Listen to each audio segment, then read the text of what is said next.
किसी को सन्यास के बारे में कुछ पूछना हो? हाँ, सन्यास क्या है, क्या होता है?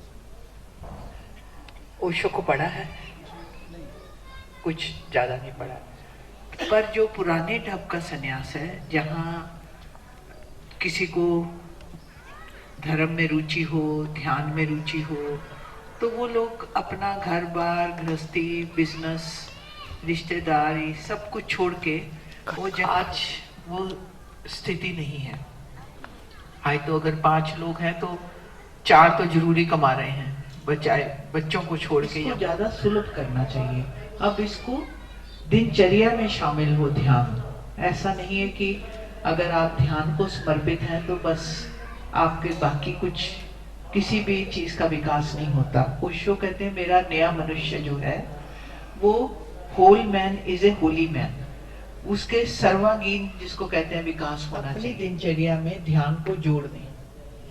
दिन में कम से कम 1 ध्यान जरूर करें और दिन में कम से कम आधा पौना घंटा ओशो को सुनने पढ़ने में दें, चाहे सुने या पढ़े।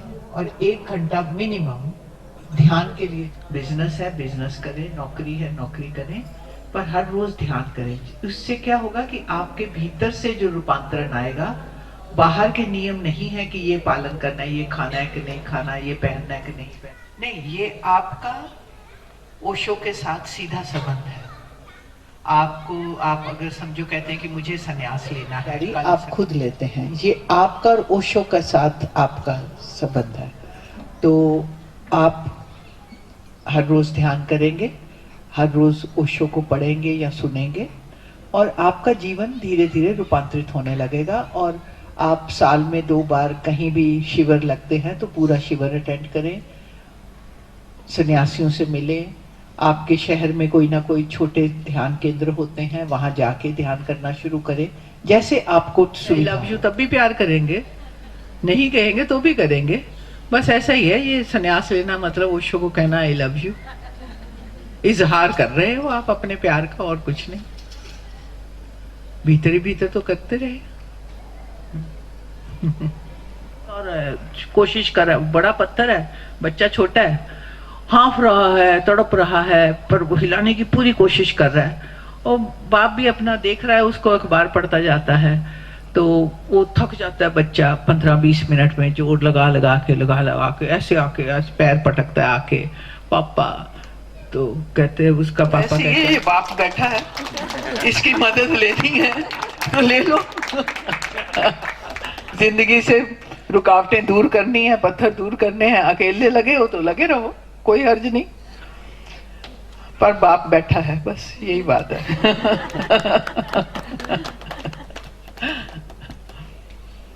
देखो ओशो को तो फॉलोअर करने नहीं देंगे तुम्हें। तुम कहो कि मैंने फॉलोअर बनना है तो तुम ऐसे ही घुमाएंगे कि आज कुछ कहेंगे कल कुछ कहेंगे। उनको फॉलो करना बड़ा मुश्किल है। ना उन्हें फॉलोअर बनाने हैं, ना उन्होंने बनने देना है। वो तुम्हें इतना कंफ्यूज करेंगे कि फिर तुम्हें अपने पे। क्या तेरा प्रश्न क्या है?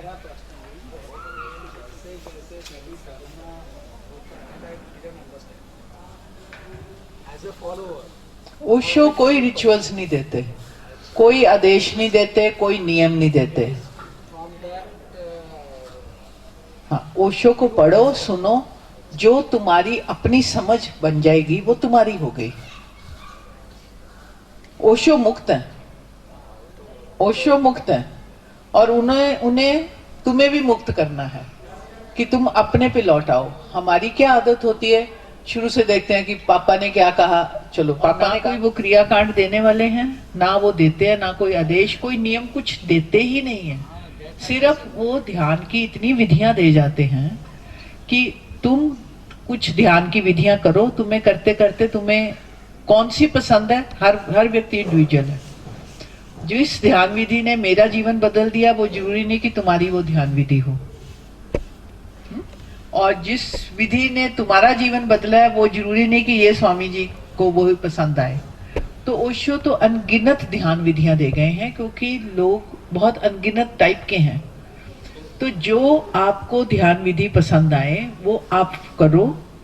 आप 3-4 साल 2 साल उसको फॉलो करते हैं, तो आपके भीतर से रूपांतरण होने लगता है। जरूरी नहीं जैसा मेरा हुआ वैसा आपका होगा, आपका अलग ढंग से होगा। और धीरे धीरे वो जो पुरानी प्रॉब्लम सी, अब हम कभी मैं बैठ के सोचती हूँ, मतलब फिर ऐसे सोचते हैं तो ख्याल आता है कि हमारे में कुछ बदलाहट आई है। यहाँ कई बार कुछ कोई मित्र पुराने मिल जाते हैं, अरे तू तो बिल्कुल ही बदल गई, तेरा तो बिल्कुल अलग हो गया, तू पहले कैसे होती थी। या कोई बहन भाई कोई रिश्तेदार मिलते हैं, अपने को ऐसा नहीं लगता कि आज से मैंने कल बदल गई, क्योंकि ये चीज ऐसी है कि धीरे धीरे पकता है जैसे। हाँ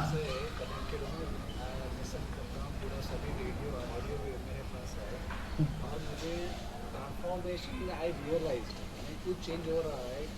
पहले मेरा बहुत शॉर्ट टेम्पर था, वो भी चेंज हो रहा है। बट संन्यास के बारे में I also listen that he is not interested in संन्यास, like he is not interested in anything except your transformation. तुम्हें ट्रांसफॉर्मेशन के लिए, तुम्हें ध्यान के लिए, मैंने कहा ना कि अगर बाप की मदद चाहिए तो ले लो, नहीं लेनी तो भी ठीक है। अगर मैंने कहा कि भीतर ही भीतर प्यार करना है, करते रहो। अगर आई लव यू कहना है माला पहन के कि हाँ जी हम भी आपके साथ हैं, जैसे मेरा था वो समय ऐसा था कि कोई देख ले कि सन्यास लिया है तो वो सारे पीछे पड़ जाते थे कि कहाँ फंस गई, कहाँ हो गया, बहुत गलती कर ली, ये हो गया वो हो गया। उस समय में हमने जब सन्यास ले लिया, उस सब में से गुजरे तो पता चला कि एक्चुअली ये तो एक बड़ी अच्छी डिवाइस थी जिसमें से गुजर के ही हम पक गए। ये तो एक ओशो ने हमें ऐसे मतलब खड़ा कर दिया कि लो झेलो। अब जैसे कहते हैं ना पसीना निकालना है तो धूप में खड़ा कर दिया कि लो पसीना निकालो, अब बड़े आराम से निकलेगा। तो वो उसमें से, क्योंकि मुश्किलों से गुजरने का भी, मैं तो इतना, मेरी तो अभी ऐसी अवस्था है कि अगर कोई मुश्किल आती है तो मेरे अंदर से शुक्रिया निकलता है, क्योंकि जिंदगी में ये पाया है कि बिना मुश्किलों से गुजर के कोई ग्रोथ ही नहीं है। ऐसे लगता है कि ओशो का आशीर्वाद है। अगर कोई चीज ऐसी जो करना चाहती हूँ नहीं हो रही, मुश्किल आती है, कायोटिक हो जाती है, तो मेरे को बड़ी खुशी होती है कि ओशो अपना कुछ खेल खेल रहे हैं, इतना मजा आने लग जाता है। क्योंकि ये अड़चने जो हैं ये तो हमारा गुरु ही है जो घुमाएगा हमें। तो मुश्किलें जो दिखाई देती हैं, एक्चुअली मैं तो हमेशा ये बात कहती हूँ कि हमें लगता है नहीं तो कुछ होने वाला नहीं है ना, कहानी आगे नहीं बढ़ती, दोनों की जिंदगी बिल्कुल छुप जाती। तो दोनों एक दूसरे को, ये पर्दे के पीछे तो दोनों बैठे हंस रहे हैं, बीड़ी पी रहे हैं, ये तो पर्दे के आगे का रोल है। तो मुश्किलें भी जो आती हैं वो हमें, कहानी हमारी जिंदगी की आगे बढ़े, ग्रोथ हो हमारी, उसी के लिए है। तो मैं उनमें से नहीं हूँ जो कहूँगा चलो चलो संन्यास लो, ले आ गया लेवन हारा, देने वाला देवन हारा। मैं वैसी नहीं हूँ। मेरे को तो जब तक उसी की कोई बात में यहाँ कोई खींच लेगा नहीं है तो कोई बात नहीं, हम वैसे ही, कोई ऐसी बड़ी बात नहीं, फोटो नहीं है तो कोई बात नहीं। अच्छा ये बताओ किसने संन्यास लेना है कल? ये तो काफी हाथ खड़े हो गए। 1 2 3 4 5 6 7 8 9 10 11 13 14 15। अच्छा ये तो काफी लोग हैं। ये तो पहले शिफ्ट वाले हैं, नेक्स्ट शिफ्ट में शाम को कुंडली नहीं तो और 15 आ जाएंगे। मैंने नहीं देना, मैंने पहले अनाउंस किया कि इस समय आ जाओ जिसने संन्यास लेना। मुझे हमेशा ऐसा लगता है मैंने झूठ बोला या नहीं, झूठ बोला या नहीं, अरे बोल दिया तो क्या हुआ, अरे अरे ऐसा होता है। मतलब तू झूठ बोल के बाद में तेरे को लगता है कि झूठ बोल? नहीं, ऐसा नहीं।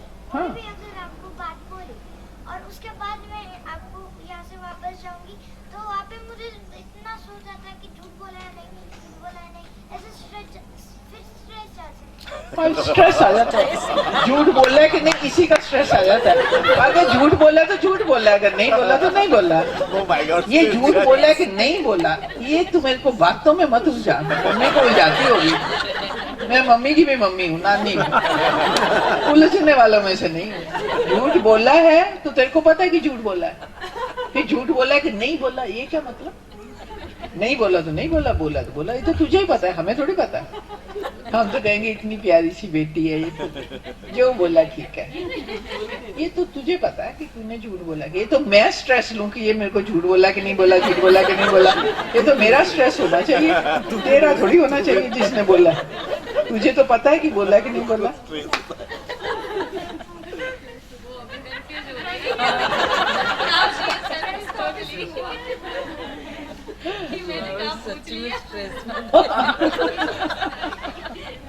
झूठ तो बोलने के बाद में उसको लगता है ये सच ही होना चाहिए, झूठ नहीं बोला करके। उसका स्ट्रेस होता है ना। तुझे तो पता है अंदर से कि तू गप मार के आई है, घुमा के आई है कि सच बोला है। ये तो तुझे पता है। ये स्ट्रेस तो मम्मी का स्ट्रेस है कि ये मेरे को बुद्धू बना गई कि सच बोल गई। स्ट्रेस तो उनका, तेरा थोड़ी स्ट्रेस है।